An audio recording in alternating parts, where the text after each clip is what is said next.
Salam dan salam sejahtera di dalam kasih Kristus. Pada kesempatan kali ini saya ingin membacakan naskah dalam Injil Matius pasal 16 ayat 15 sampai 19 tentang Mesias.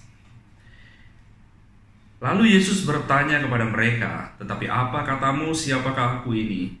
Maka jawab Simon Petrus, "Engkau adalah Mesias, Anak Allah yang hidup." Kata Yesus kepadanya, "Berbahagialah Simon bin Yunus, sebab bukan manusia yang mengatakannya kepadamu, melainkan Bapa-Ku yang di surga. Dan aku pun berkata kepadamu, engkau adalah Petrus, dan di atas batu karang ini aku akan mendirikan jemaatku, dan alam maut tidak akan menguasainya. Kepadamu akan ku beri kunci kerajaan surga. Apa yang kau ikat di dunia ini akan terikat di surga, dan apa yang kau lepas di dunia ini akan terlepas di surga." Dari naskah ini kita mempelajari bahwa dasar dari kekristenan adalah Yesus. Pengakuan Yesus sebagai yang pertama anak Allah, dan yang kedua Mesias, dan yang ketiga bahwa Yesus mati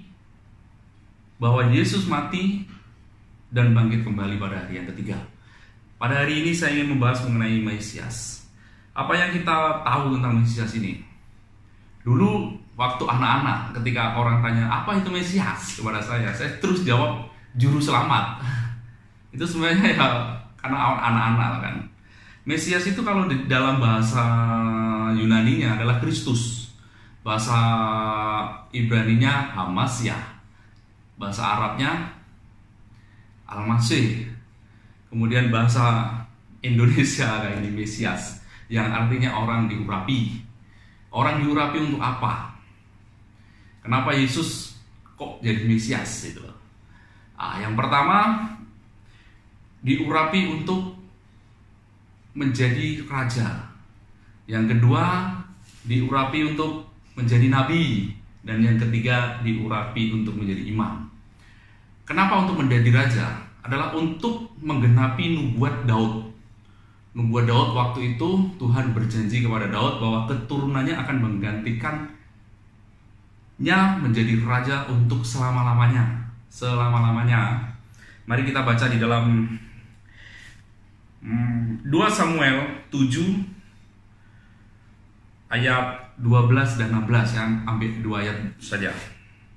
"Apabila umurmu sudah genap dan engkau telah mendapat perhentian bersama-sama dengan nenek moyangmu, maka aku akan membangkitkan keturunanmu yang kemudian anak kandungmu, dan aku akan mengokohkan kerajaannya. Keluarga dan kerajaanmu akan kokoh untuk selama-lamanya di hadapanku.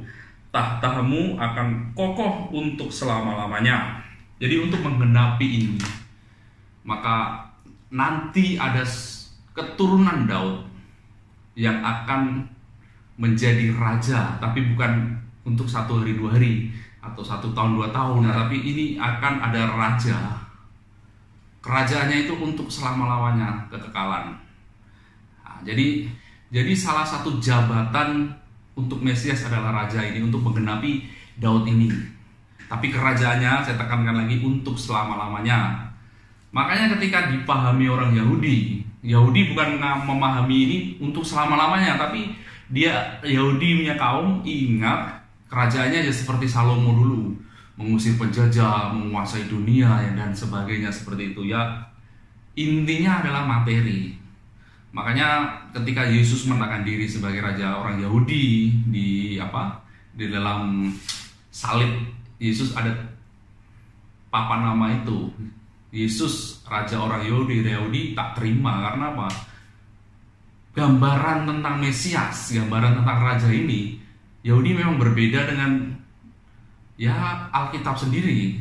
Karena di dalam Yesaya itu banyak diceritakan tentang Yesus yang mati, yang macam-macam, yang menderita macam-macam lah. Tapi orang Yahudi tidak mau terima karena gambaran dia Mesias itu berkuasa seperti Salomo, dan kuasanya luar biasa, mengembalikan keemasan itu. Mari kita baca dalam Injil Yohanes pasal 18 36 sampai 37. Jawab Yesus, "Kerajaanku bukan dari dunia ini. Jika kerajaanku dari dunia ini, pasti hamba-hambaku telah melawan supaya aku jangan diserahkan kepada orang Yahudi. Akan tetapi kerajaanku bukan dari sini." Maka kata Pilatus kepadanya, "Jadi engkau adalah raja?" Jawab Yesus, "Engkau mengatakannya bahwa aku adalah raja. Untuk itulah aku lahir dan untuk itulah aku datang ke dalam dunia ini, supaya aku memberi kesaksian tentang kebenaran. Setiap orang yang berasal dari kebenaran mendengarkan suaraku." Jadi kerajaan Yesus itu bukan dari dunia ini, ya berarti dari kerajaan surga yang sifatnya itu memang kekekalan selama-lamanya. Itu sebabnya ini juga menjadi alasan Pilatus, karena pengakuan dia sebagai raja. Sebenarnya Pilatus pun tahu akan munculnya Mesias, itu dia tahu, karena itu sudah populer lah di kalangan Yahudi, nanti ada seorang raja, seorang Mesias ini. Jadi kenapa Pilatus pada waktu itu menyetujui Yesus dihukum mati? Ya karena alasan ini. Yesus mengatakan diri dia sebagai raja. Takut pemerintahan Romawi, pada waktu itu terjadi pemberontakan. Takut bangsa Yahudi waktu itu memberontak kepada bangsa Romawi. Makanya Pilatus menyetujui. Ya ini alasannya, Yesus mengaku diri sebagai raja. Yang kedua adalah sebagai nabi. Sebagai nabi ini, Yesus sebagai nabi untuk menggenapi Taurat Musa. Ulangan 18 ayat 18. "Seorang nabi akan kubangkitkan bagi mereka dari antara saudara mereka, seperti engkau ini. Aku akan menaruh firmanku dalam mulutnya, dan ia akan mengatakan kepada mereka segala yang kuperintahkan kepadanya." Jadi Yesus itu memang harus nabi. Dia pun harus nabi. Mari kita baca di dalam Matius 21 ayat 11. "Dan orang banyak itu menyahut, inilah Nabi Yesus dari Nazaret di Galilea." Yaitu untuk, kenapa dia harus nabi? Ya untuk menggenapi nubuatan Musa ini mengenai seorang nabi yang akan datang. Mungkin kalau ditafsirkan agama seberang mungkin kan, ini adalah nubuatan dari dia, tapi di sini ditulis jelas-jelas saudara mereka. Yaitu kan orang Yahudi ada 12 suku. Saudara mereka ya saudara antara suku itu. Yesus kan dari suku Yehuda. Kalau tafsiran orang tentang nabi ini ya suka-suka dia lah kan. Tapi motif apa, gambaran apa yang kita boleh dapat dari Musa sebenarnya? Musa itu membebaskan kaum Israel dari penjajahan tanah Mesir pada waktu itu. Itu Exodus, diperingati dalam Paskah darah anak domba. Pada waktu itu Mesir mengalami yang disebut pagebluk lah, mungkin corona gitu.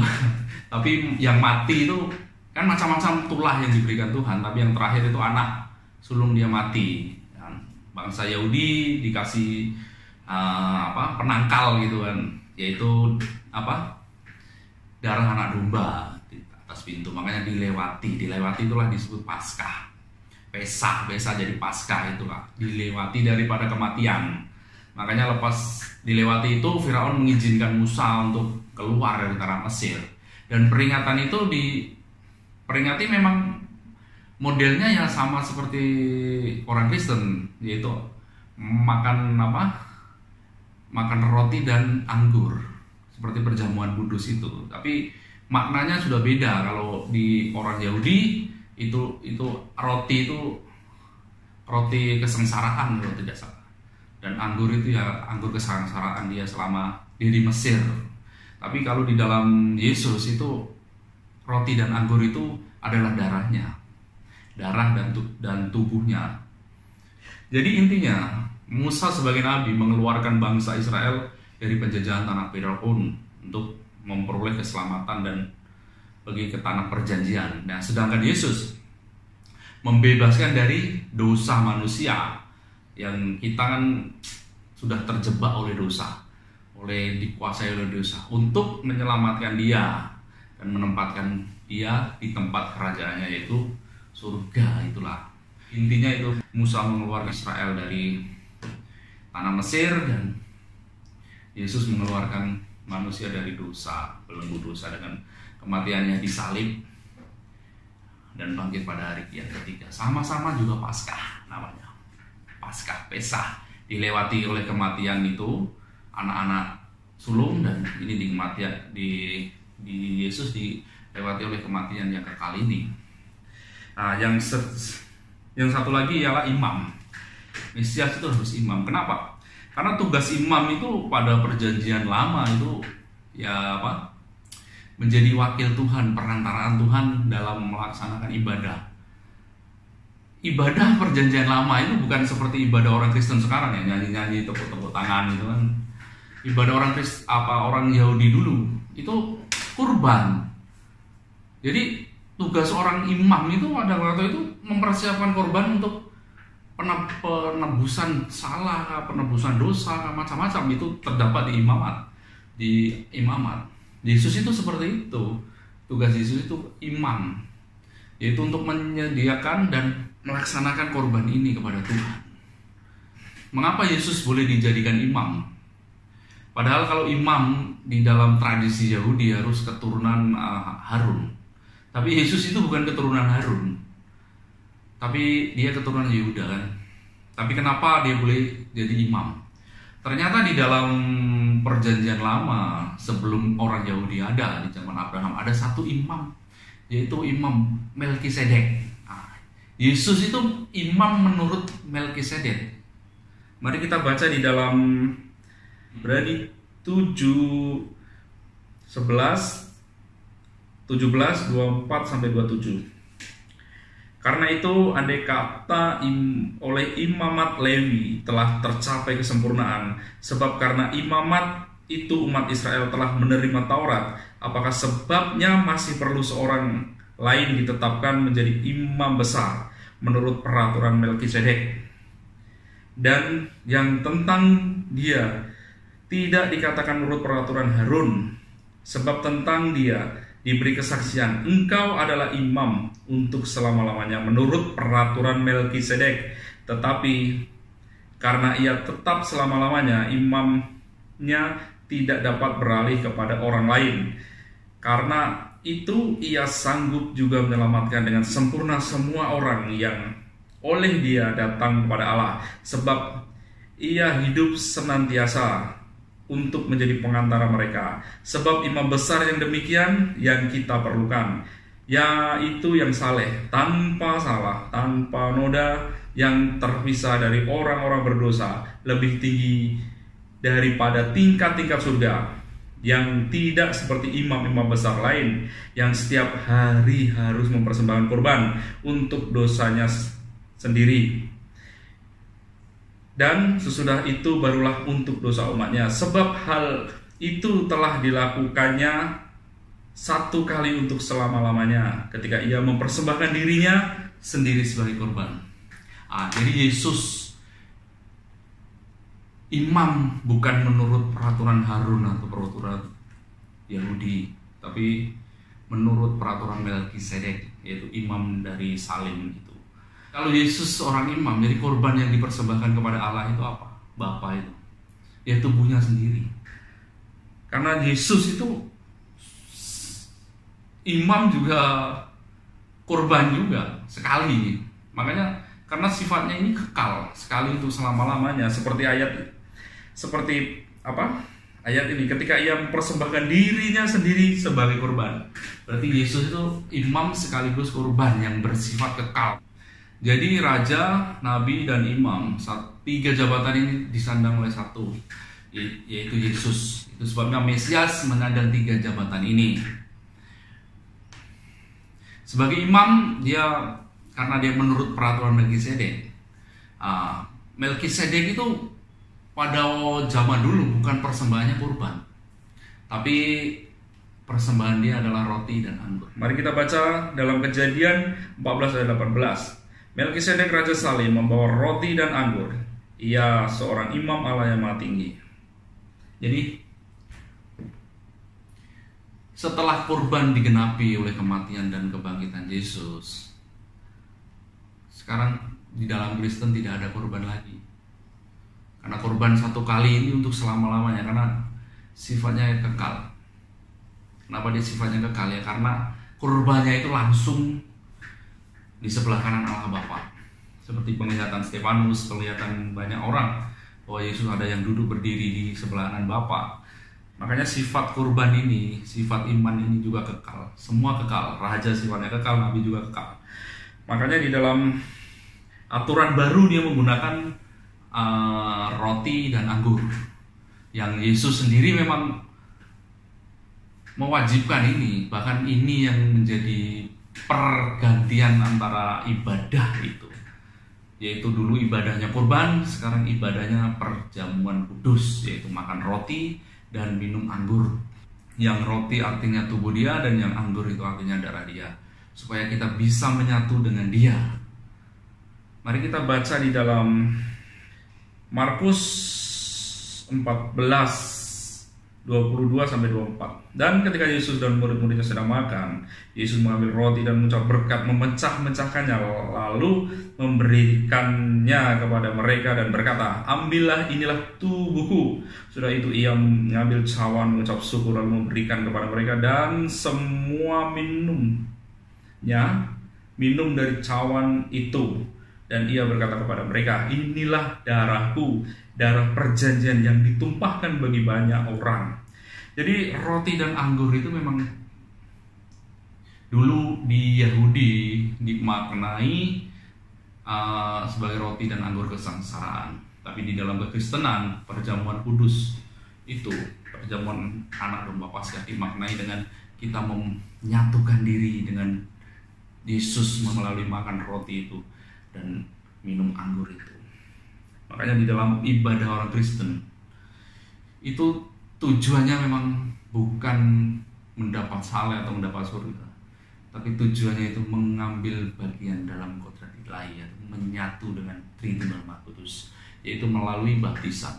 Syarat wajib bagi orang yang percaya Tuhan Yesus adalah dibaptis. Baptisan adalah menyatukan manusia dengan kematian dan kebangkitan Yesus. Mari kita baca di dalam Roma 6 ayat 4-5. Dengan demikian kita telah dikuburkan bersama-sama dengan Dia oleh baptisan dalam kematian, supaya sama seperti Kristus telah dibangkitkan dari antara orang mati oleh kemuliaan Bapa, demikian juga kita akan hidup dalam hidup yang baru. Sebab jika kita telah menjadi satu dengan apa yang sama dengan kematiannya, kita juga akan menjadi satu dengan apa yang sama dengan kebangkitannya.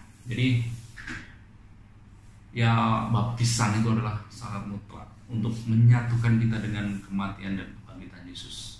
Dan kita menyatu dengan Yesus melalui baptisan dan perjamuan kudus. Apa yang Yesus rasakan, misalkan dulu disalib, kita juga merasa sudah pernah tersalib gitu. Apa yang Yesus rasakan ketika waktu itu disiksa, kita juga merasakan. Apa yang Yesus sekarang di surga, kita juga merasa di surga. Makanya ketika kita berdosa, hukumannya ya ikut Yesus, karena kita sudah bersatu dengan Yesus itu.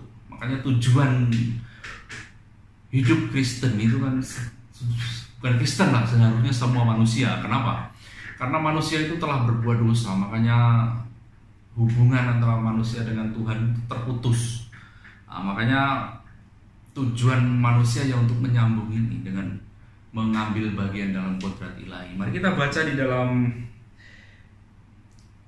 2 Petrus pasal 1 ayat 4. Dengan jalan itu ia telah menganugerahkan kepada kita janji-janji yang berharga dan yang sangat besar, supaya olehnya kamu boleh mengambil bagian dalam kodrat ilahi dan luput dari hawa nafsu dunia yang membinasakan dunia. Jadi ibadah orang Kristen dulu ibadahnya kurban pada perjanjian lama. Sekarang ibadahnya sudah diperbarui, korban semua sudah digenapi. Maka ibadah kita adalah pertama baptisan dan perjamuan kudus. Yang lain itu semua tambahan. Ekaristi ini adalah menyatukan manusia dengan Tuhan, khususnya Bapa melalui tubuh Yesus. Makanya ketika manusia dibaptis itu, manusia akan menyatu dengan Tritunggal Maha Kudus, Bapa, Putra dan Roh Kudus atas dasar pengorbanan dalam nama Yesus. Itulah makna dari Mesias yang mempunyai 3 gelar: Raja, Nabi, dan Imam. Semua digenapi oleh satu orang, yaitu Yesus. Karena ini harus bersifat kekekalan. Mungkin renungan saya, pembahasan tentang Mesias cukup sekian, dan terima kasih. Tuhan Yesus memberkati.